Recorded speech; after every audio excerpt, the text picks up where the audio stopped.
Okay, all the caps have been changed, and I know people have asked me this in the past. Why do you stand some of the capacitors upright and lay some of the capacitors down? Well, this is the reason. On these models, there's no interference from this point back on the DVD board. So I can actually stand up the 200s, the 47, the two 330s, and these two 47s.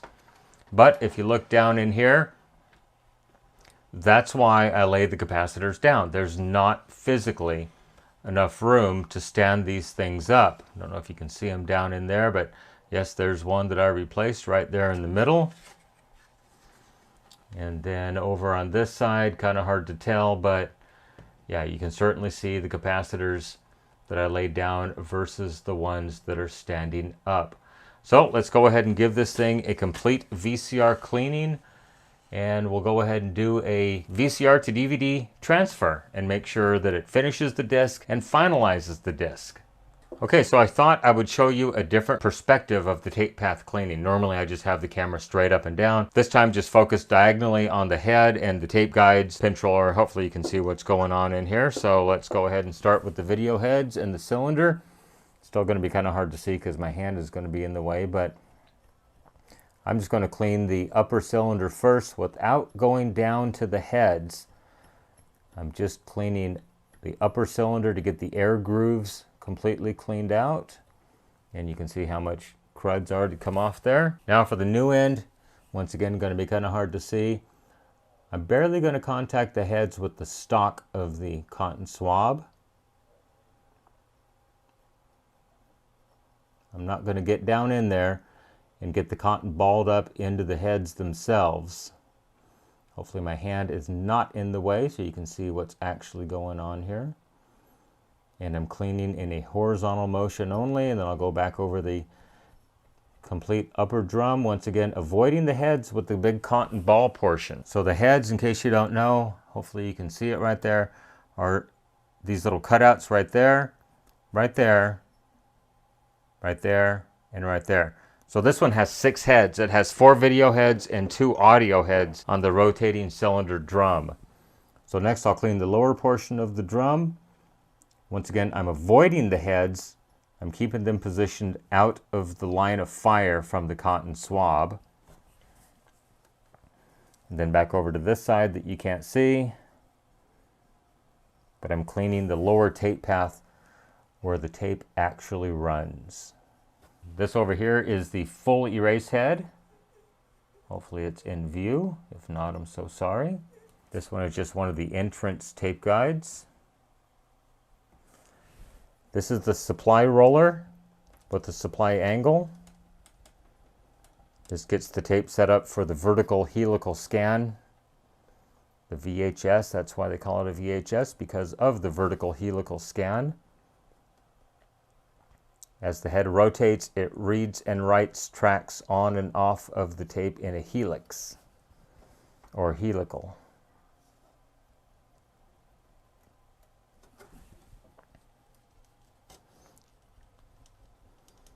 I'm just scrubbing the plastic portion.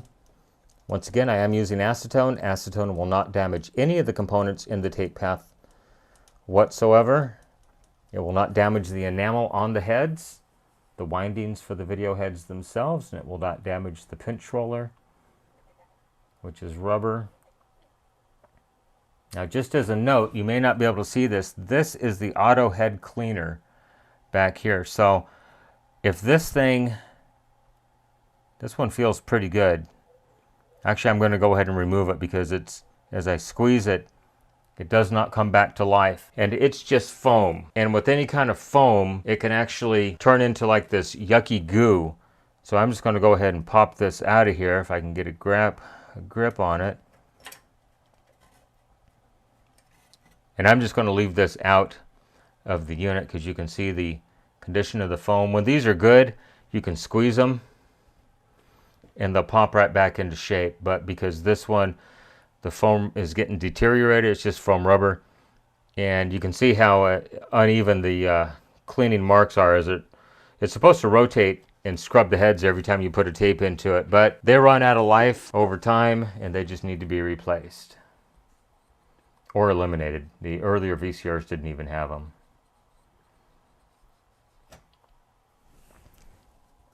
So I'm going to scrub the capstan shaft.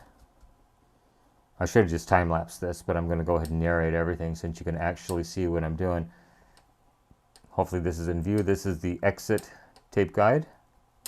Now for the pinch roller, scrub it up and down with the cotton swab while rotating. I go multiple directions simultaneously. Rotate the cotton swab a little bit. Reverse direction. You will probably need to do this, depending on the condition, 3 or 4 times.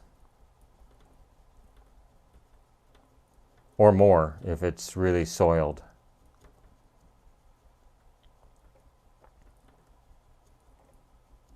But hopefully you can see that, how it started and how it ended. Yes, I can see it in the very bottom of the picture. I think I forgot to scrub the back tension arm.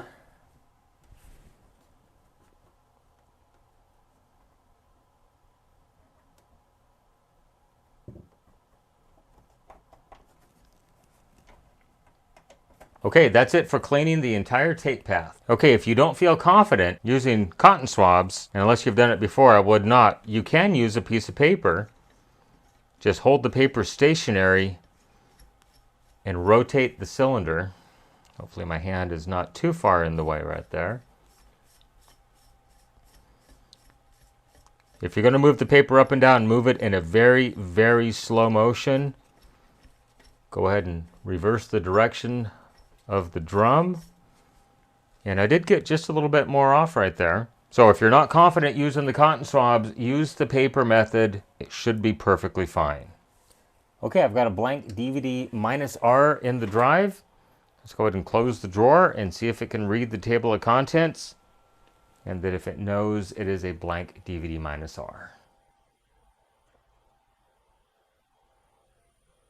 And it does know that it is a blank DVD -R. So I've got a tape right here. It's actually got about 49 minutes of video on it. So let's go into the disc menu and I'll do the normal setups. I just won't narrate them this time.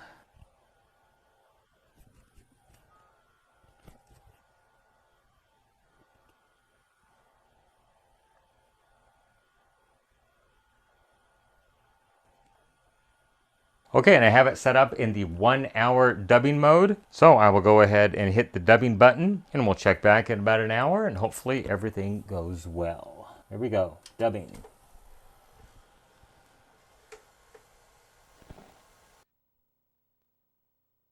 Goodbye, Jerry. Bye-bye. See you later. Okay. Yeah, I want to see him take off in that. 2020 and 98 is your mileage? Yeah. Ahead, something you won't want to miss. All right, well, the tape is finished copying over to the DVD at this point. So I'm going to stop it. It's going to write some stuff on the disc and hopefully it will complete that task successfully. Okay, very good. So let's go ahead and bring up the disc menu. So we'll go into Setup, Disc Edit, which is not grayed out at this point, and Finalize Disc. Yes.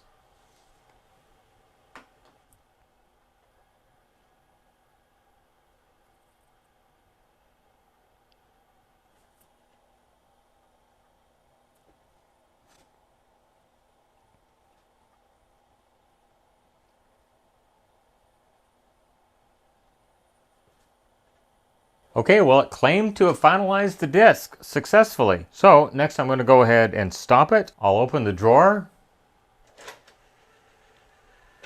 close the drawer, and see if it can read the table of contents successfully.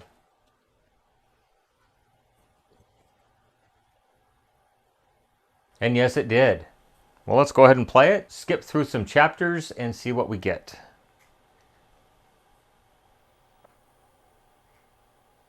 All right, well, there it is, certainly playing. Okay. Let's go ahead and run this thing forward a few chapters.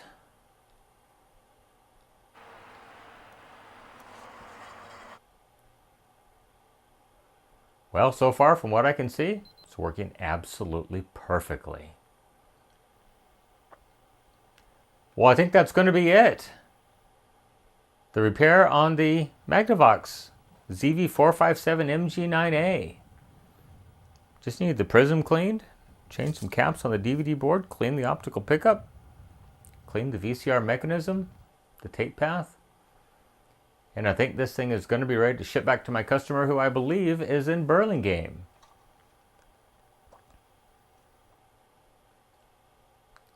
Go ahead and leave me a question, a comment, a concern down below, good or bad. I'll try to respond to the comments when I have time.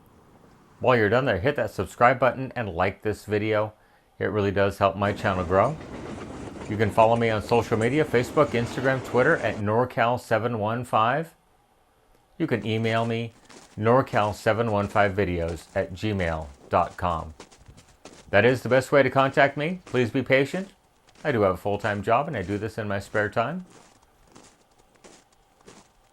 Remember, with your help, we can try to keep these things out of the landfill, out of the recycle bin, and out of the e-waste facility. Everybody, thank you for making it to the end of this video. I do appreciate it. Everyone have a great day. Bye-bye.